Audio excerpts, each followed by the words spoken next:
Right. Let's talk about something that's become all too real for millions of people. Let's start with a scene that should feel depressingly familiar. Maybe you've lived it, or maybe you know someone who has. It's 2021. You're doom scrolling, and every headline is about home prices exploding and bidding wars breaking out.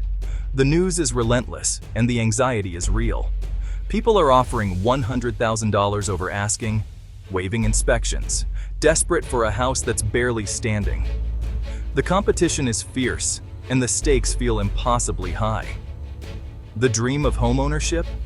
It's now a casino, and the house always wins.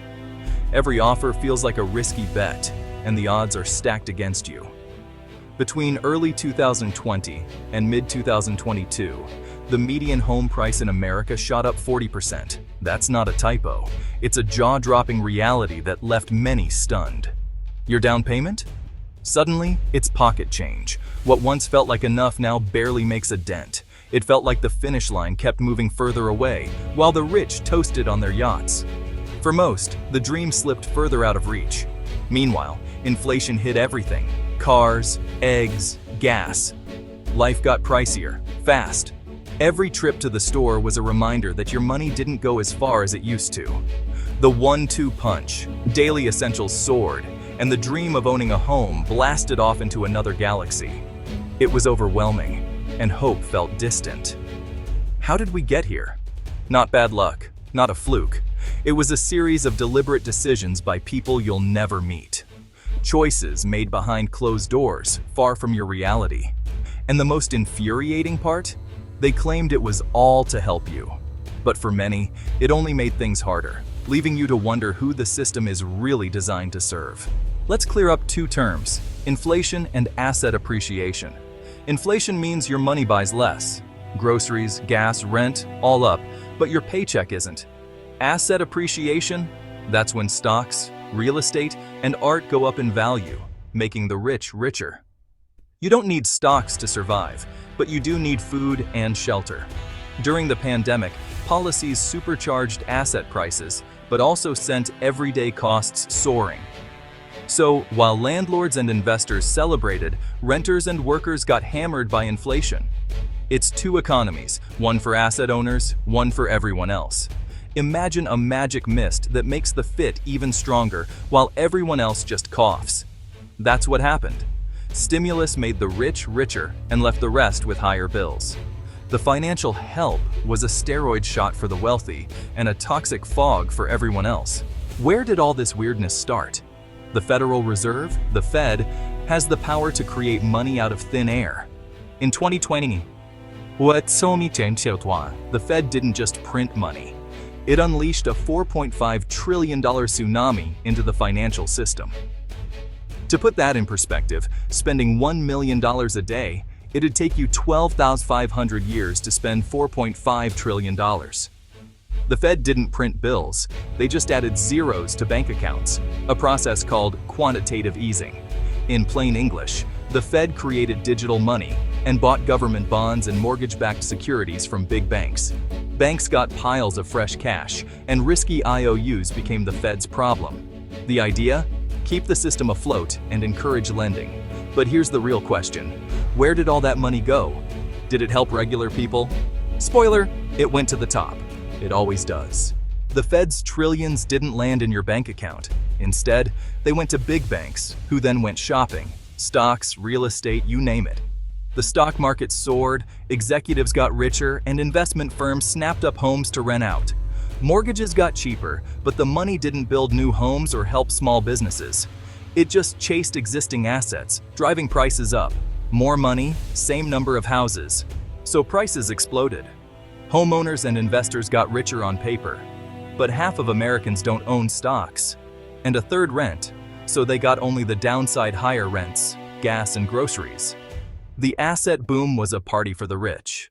Everyone else just got the hangover. Meet Sarah, a 30-year-old graphic designer with big dreams and a plan. She's worked hard, budgeted carefully, and spent years building her savings, hoping to finally buy her own place. After years of sacrifice, she's managed to save $40,000 for a down payment on a $200,000 condo, a milestone she's incredibly proud of. But then, the pandemic hit. The world changed overnight, and the Fed's money printer went wild, flooding the economy with cash and changing the rules of the game. Suddenly, that condo she had her eye on is now $230,000. Seemingly out of nowhere, prices are surging. Sarah offers $240,000, stretching her budget, but she still loses to a cash offer from an investment firm. Regular buyers like her can't compete. Meanwhile, her hard-earned down payment shrinks in value as inflation eats away at her savings. She tries again and again. Each time, it's the same story: bidding wars, higher prices, and disappointment. Her rent jumps 15%. Groceries cost more. Saving gets harder every month. By 2022, that same condo is now $280,000. The goalposts keep moving further away. Now, she'd need $56,000 for a down payment. She's even further from her dream than when she started, despite doing everything right. Sarah followed all the advice, played by the rules, but the rules changed overnight, leaving her confused and frustrated. The finish line didn't just move, it sprinted away. And Sarah's story isn't unique. It's happening to countless others. This is the new normal for millions of young Americans trying to buy a home. The American dream?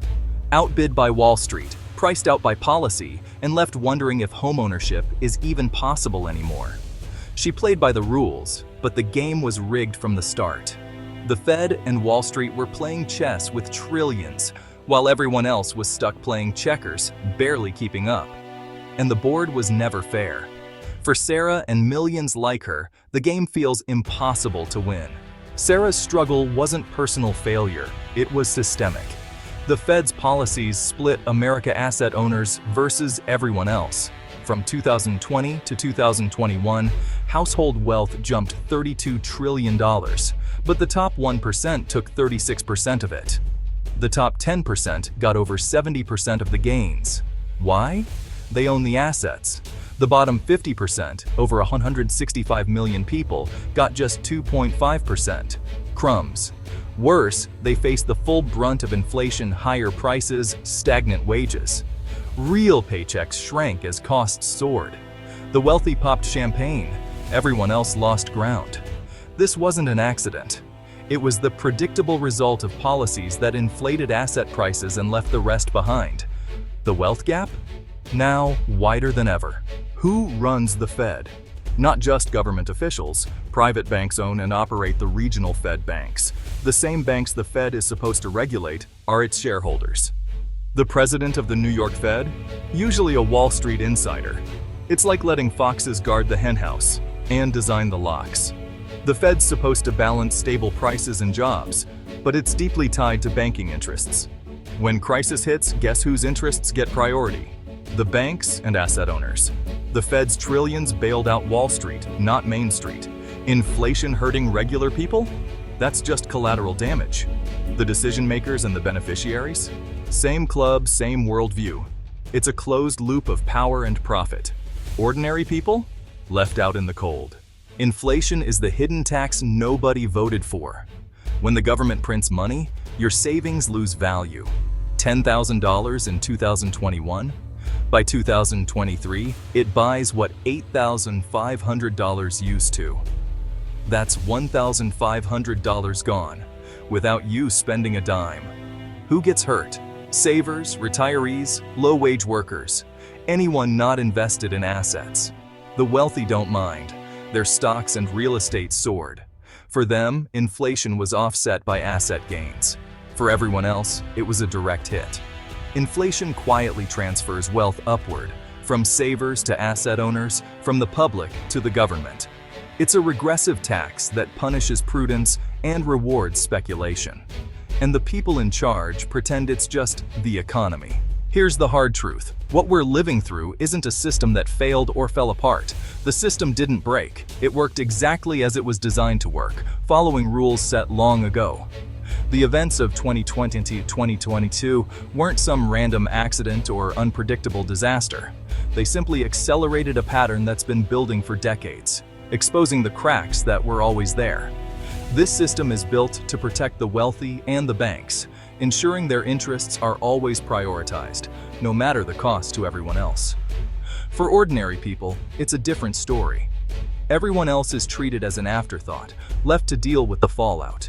In every crisis, the first instinct is to save Wall Street by flooding the top with money, hoping it will somehow trickle down. The result? Risks are socialized, meaning we all pay for the mistakes, but profits are privatized, going straight to the top. Ordinary people lost in three ways. Savings were devalued, wages lagged behind rising costs, and homeownership slipped further and further out of reach, turning the dream of owning a home into a fantasy for many. Meanwhile, the top 10% got trillions richer, their wealth multiplying even as others struggled. The bottom 50%? They got poorer, left to pick up the pieces and make do with less. This is the Cantillon effect in action. Those closest to the money printer always win, benefiting before anyone else even gets a chance. By the time money finally trickles down, prices have already soared, making life harder for everyone else. The game is rigged from the start. It's not about hard work or merit. It's about proximity to power and who gets to make the rules. Until we demand real, meaningful change in who controls the money and how it's distributed, this story will keep repeating itself, generation after generation. The American dream? For most, it remains just out of reach, a promise that feels more distant with every passing year.